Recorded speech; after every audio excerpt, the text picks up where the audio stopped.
Hello students.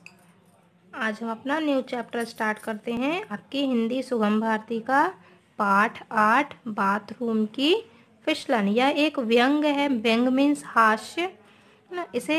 इसके लेखक है डॉक्टर संतोष कुमार तिवारी जी। ओके, चलिए हम इसे पढ़ते हैं।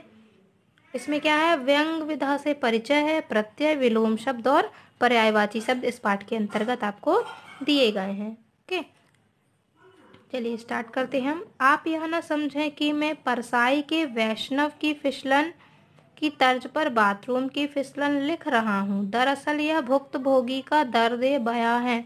भुक्तभोगी मीन्स होता है जिसने भोगा हो, मतलब जिसे दर्द का अनुभव हो, वही दूसरे का दर्द भी समझ सकता है। ओके, ना जाने वह कौन सी घड़ी थी कि सवेरे ही बाथरूम की सीढ़ी पर फिसलकर अपने दाहिने पैर की हड्डी तुड़वा बैठा, है ना। वे बाथरूम में अचानक से ही गिर पड़े, जिससे उनके दाहिने पैर की हड्डी टूट गई।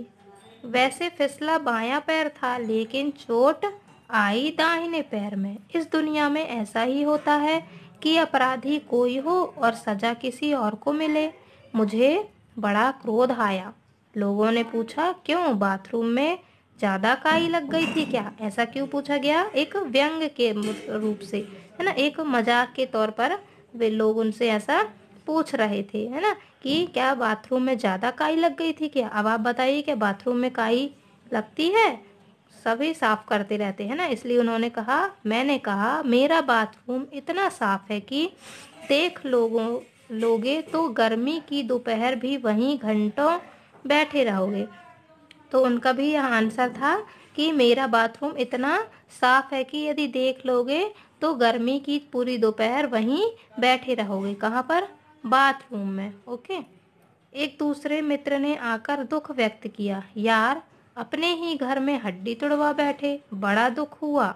मैं समझ गया, वे व्यंग कर रहे थे, है ना। उनका जो एक मित्र था, उन्होंने उनके उनके पैर टूटने पर दुख व्यक्त करते हुए कहा, है ना, कि वे सभी लोग क्या कर रहे थे? व्यंग कर रहे थे, मतलब उनका मजाक उड़ा रहे थे, है ना, कि बाथरूम में ज्यादा काई लग गई थी, इसलिए वे उनका मजाक उड़ा रहे थे। मैंने उन्हें समझाया, भाई मेरे, किसी दूसरे के घर जाकर अथवा सड़क पर हड्डी तुड़वाने से बेहतर है कि घर में ही टूट जाए, है ना। उन्होंने कहा कि दूसरे के घर जाकर या सड़क पर हड्डी तुड़वाने से बेहतर है क्या? कि घर में ही टूट जाए।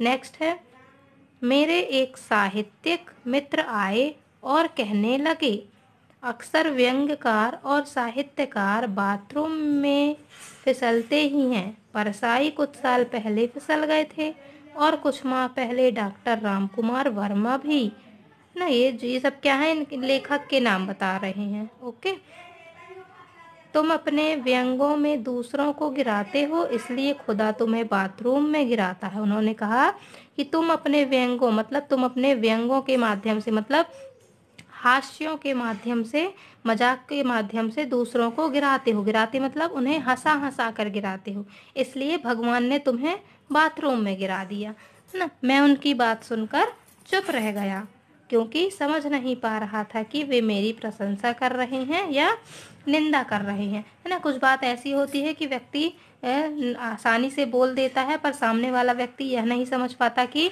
वह उसकी प्रशंसा कर रहे हैं या उनकी बुराई कर रहे हैं। इसी प्रकार उन्होंने भी कहा, बड़े आदमियों के साथ अपने नाम को जुड़ता देखकर मैं मन ही मन बहुत खुश हुआ और सोचा कि परसाई की तरह मैं भी अपनी टूटी टांग को साहित्य में कैस करूँगा, यानी इस पर इतना लिखूंगा, है ना। उन्होंने क्या सोचा कि बड़े बड़े आदमियों के साथ मेरा नाम जुड़ रहा, मतलब बड़े बड़े आदमी, मतलब उन लेखकों के साथ, परसाई जी के साथ और डॉक्टर रामकुमार वर्मा जी के साथ इनका नाम जोड़ रहे हैं। तो वे बहुत ही खुश हुए और सोचे कि मैं भी परसाई जी की तरह अपनी टूटी टांग को लेकर साहित्य में से कैश कराऊंगा। कैश कराऊंगा मीन्स इसके बारे में लिखूंगा, है ना, कि वे कैसे गिरे, किस प्रकार से गिरे, उसके बारे में एक साहित्य में लिखेंगे वे। इतना लिखूंगा कि शोहरत और दौलत दौलत दोनों मिले। उन्होंने कहा कि मैं अपने इस टूटी टांग पर इस प्रकार का साहित्य कैश कराऊंगा मीन्स भुनाऊंगा, लिखूंगा कि उस पर मुझे शोहरत मीन्स प्रसिद्धि और दौलत दोनों मिले।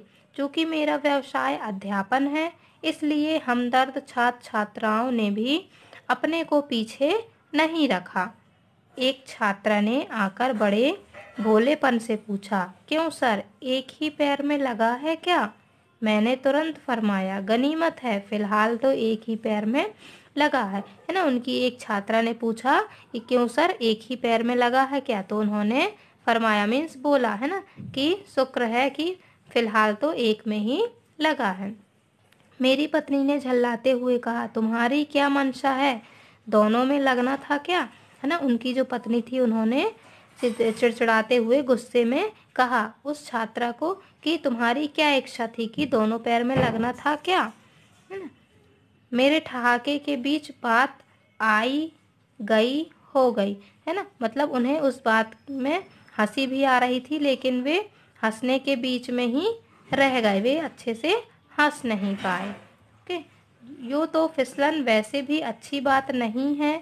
यह तो गनीमत थी कि प्रौढ़ अवस्था में मेरा पैर फिसला, वह भी बाथरूम में। नदी में पैर फिसल जाए तो संभव है कि आदमी लहरों के हवाले हो जाए, है ना। उन्होंने कहा कि वैसे तो फिसलन अच्छी बात नहीं है ना, पर यह गनीमत है, मतलब अच्छा है कि प्रौढ़ अवस्था है, मतलब उनके बुढ़ापे में उनका सिर्फ पैर फिसला, वह भी कहाँ, बाथरूम में। यदि नदी वगैरह में फिसलता तो वे लहरों के साथ बह जाते, मतलब लहरों के हवाले हो जाते। मैंने सोचा गनीमत है, यानी प्रभु ने मुझे खूब बचाया, है ना। वो सोच रहे हैं, प्रभु का शुक्र मना रहे हैं कि उन्होंने उन्हें बचा लिया। मेरे आस्तिक मित्र यही समझते रहे कि ईश्वर ने किसी बड़ी घटना से आपको बचाया है। उन्हें, उनके जो मित्र थे उन्होंने यही समझा कि इस भगवान ने, ईश्वर ने उनको किसी बड़ी घटना से बचाया है, वरना कुछ भी अनहोनी हो सकती थी। मैं उन कर्मपरायण व्यक्तियों से यही कहता रहा कि मुझे खुदा ने रियायत कम दी, क्योंकि 2-4 दिन की परेशानी देकर वह मुझे 3 माह के प्लास्टर से बचा सकता था।